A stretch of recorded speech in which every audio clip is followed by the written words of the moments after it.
قەیران چێت بن شەر چێت بن کریس چێت بن دەرفەت بۆ کووردا دهێنە پێش ناوچەیەن خوێن و یەن کوردانە مافێوانە حەقێوانە دگرنە دەست لێ دیسا یەک نەگرتنا کوردان هەردەم کێشەیەکی هەری مازنە لە پێشیا بەدەستخستنە ئارمانجێن مازنتر بتایبەتی لەسەر ناکۆکیên aliyên siyasî li Rojavayê Kurdistanê ku her yek di havê jî te hemberiyê din ji hêjayê Feysal Yusuf peydarê Encumena Niştimaniyê Kurdî li Sûriya dipirsim mêvanê min e li stûdyoyê hêjayê Feysal tu bi xêr hatî serçava بۆچی vê heyamê navbera hewa û lanên dî li Rojavayê Kurdistanê têk çûye eger çi ye yanî hûn zêdetir wana tuhmetbar dikin bi şewtindina ofîsên xwe wana tuhmetbar dikin bi revandina alîgir û endamên xwe çi balget destê hewa de heye di hember de li anên peyedê van tuhmeta rad dike dibêjin me ofîs neşewtandine gelek cara jî dibêjin me endam û alîgirên wan nerevandine. Spas. Yani destpêkê ez dixwazim ez bêjim cihê şermezarkirinê ye ev êrîşin ser ofîsê ku têne ê Encumena Niştimanî Kurdî û partiyê wê evê ku têne şewtandin. Yani pirsa ewa got dibê çima wilo dibê çima ev êrîş têne ser. Yani yek west dixwazim ez bêjim ji wextê ku Encumena Niştimanî çêbûye destpêka şoreşa Sûrî 2000 داویا 2011 و بری وینا یعنی پارتی کردی تمام هفدوره بون حتی پیدایش نواده. انجمنان اجتماعی هر وقتی دنگی ملت کرد و داخواز ملت کردی یعنی تندروی سوریا ده.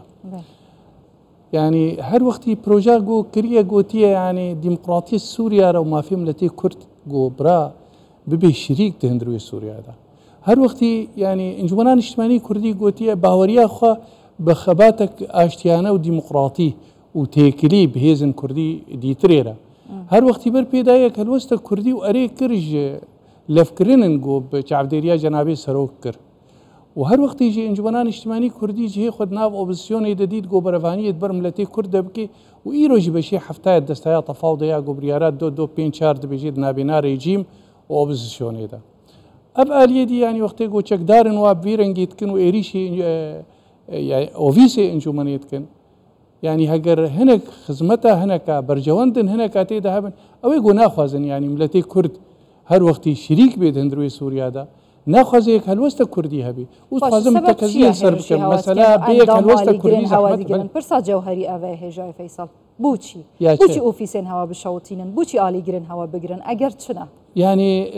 هەولدانن گۆکردن ینی 2014 و وردا ئەوا گۆ خستن يعني انجمنان اجتماعي كردي تنبكن بچەکداریێ و بگرتنێ و تمامی گۆ ئللا دەنگێ وا تەنێ هەبێ و ئللا ئەو تەنێ دەستهلات بن ئەس دەبێژم ئەوژی پێزان حتا 2019 وەختێ گۆ ئەمریکیژی کەتنە نافدا یعنی نکاری بوون ینی ئەنجومەنێ تنە بکەن وێ ئەنجومەن تنە نەبێژی ئەو ڕەنگەی ئەوەی برەنگێ ئستبدادی و ئەوە برەنگێ گۆ ئللا دخوازن ئەو تەنێ هەبن و دەنگێ خۆ یعنی ت دەنگێتی نەبێت بەروارە ئەم دخوازن تەکەزیل سەر بکەن وێ بمێنێ ئەنجومەنان نیشتیمانی کوردی دەنگێ ملەتێ کورد چه ئاستەنگایی بێنە پێشاوی بەردەوام بێ ئەمە بەردەوام یان هەوا دهێتەوە تا هێزە هەوا لە ڕۆژاوای کوردستانی هون بهێزن هون خوددان بڕیارن ئەس دخوازم بێژم ینی بەلکی ئیرۆ کۆچبەری و گەلێک چێبووە لێ داویە 2015 و دەست پێکا 2016 يعني ما دنا ملتي كرده هناك امزدانه هفدو بيع عفريني عفرين تاني ما نكاري بوش برغوري قرتي بوش بيشيا يعني دستلاتا بيدي العفريني دي وقتي ده شصدوا شلو 5000 ودصت امزا ايجو يعني انجومن يرغو يعني خديتيا برافانيه بر ما في ملتي كرده بكي ايروجي هذا يعني انجومنان اجتماعي كردي جو خديه بروجا داخوازي ما في ملتي كرده وملتي كردي راسي زاني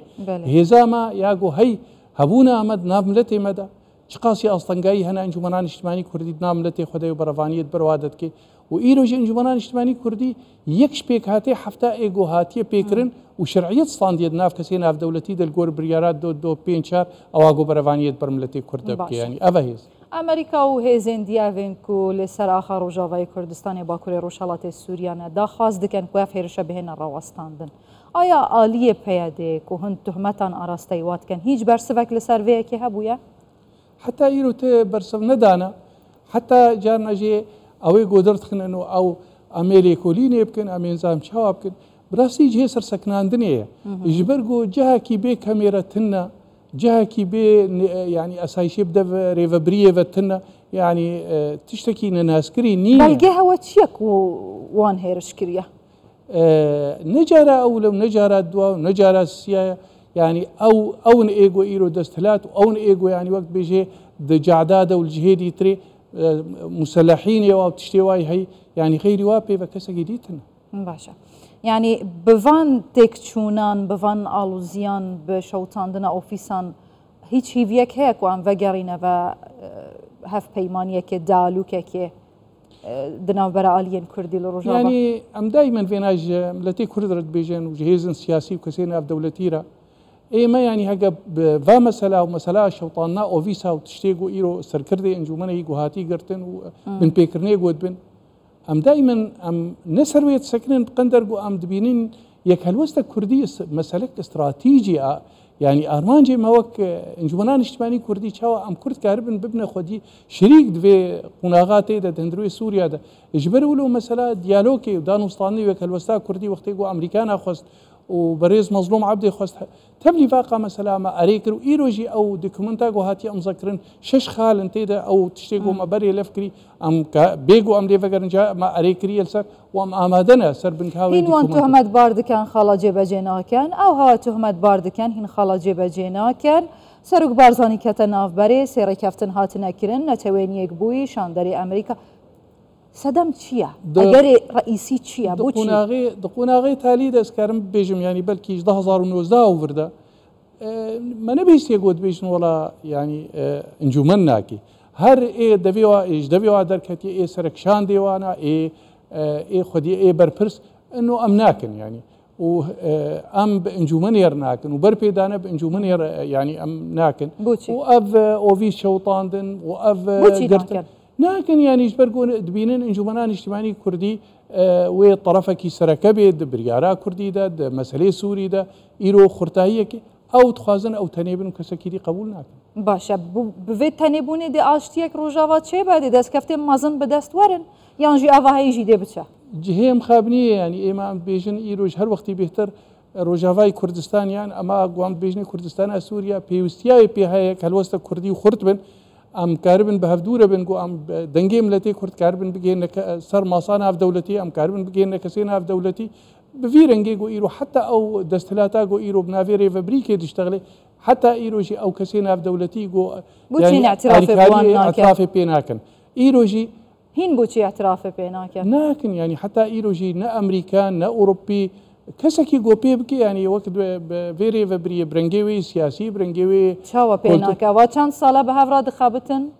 دخارزن لورن دبيجن ام درناكوين دخبتن بآلية ارمانجي واي قد بيجن اميل هم بر داعش سكنن ودجيتيا داعش وتيروريست هاكن دبيجن زيدي وي بيفا تشتكي دينين الجماعة هر وقت ما بوارج دا وسطاندية يعني وقت جارا اموا بهفدور درونن انه ايما هاجر بي ولفكرن ام تخازن اريكار من او لفكرني ما بيبنجها جو يعني اونجي بيشقرتنا ما في ملتي اجا فيصل بكورتينا بيفرحوا نفسها بهيك وهارتن جبو جهشتنا ارمانجي المازن ترين كردان لروجافاي كردستاني هم زماني وي ني دانوستاندن ودالوكي هم ايوان